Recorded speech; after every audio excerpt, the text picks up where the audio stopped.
بسم اللہ الرحمن الرحیم۔ آج ہم سورہ توبہ کی تفسیر پڑھیں گے۔ جز 10 سورہ توبہ، پلیس آف ریولیشن مدینہ، مقام نزول مدینہ، دا ریپنٹنس، ورسز 129، یعنی توبہ کرنے والے جو لوگ ہیں ان کے بارے میں یہ سورہ ہے۔ 138 آیات ہے۔ سٹوری، کہانی۔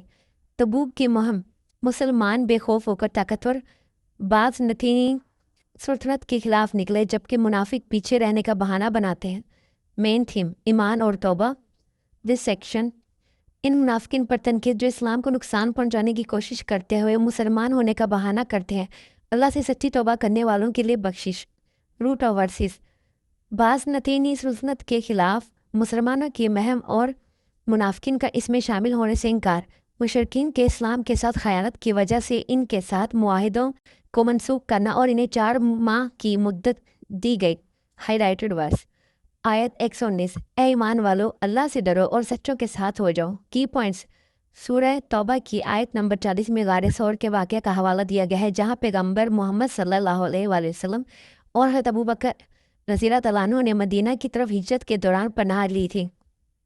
جز 11 ورسز 94 to 129، سٹوری، کہانی۔ غزوہ تبوک سے واپسی پر منافقوں کا بہانہ بنانا، اللہ نے سچے مومنوں کو منافقوں سے ممتاز کرنا اور بعض صحابہ کی توبہ جو اس مہم میں شامل نہیں ہوئے۔ مین تھیم، توبہ، استغفار اور اخلاص۔ روٹ آف ورسز، غزوہ تبوک میں شامل نہ ہونے والے منافقین کے جھوٹے بہانے اور جھوٹ۔ اللہ سچے مومنوں اور منافقوں میں فرق کرتا ہے۔ کچھ صحابہ کی توبہ جو تبوک کی مہم میں شامل نہ ہونے پر ندامت محسوس کرتے تھے۔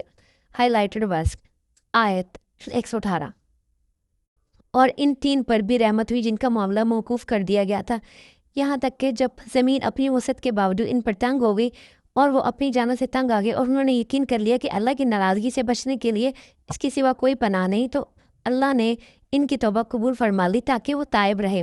بے شک اللہ ہی توبہ قبول کرنے والا مہربان ہے۔ آیات 128 تا 129 میں اس بات پر زور دیا گیا ہے کہ نبی محمد صلی اللہ علیہ وآلہ وسلم مومن کے لیے کتنے شفیع اور رحم دل ہے۔ کی کانسیپٹ ہے۔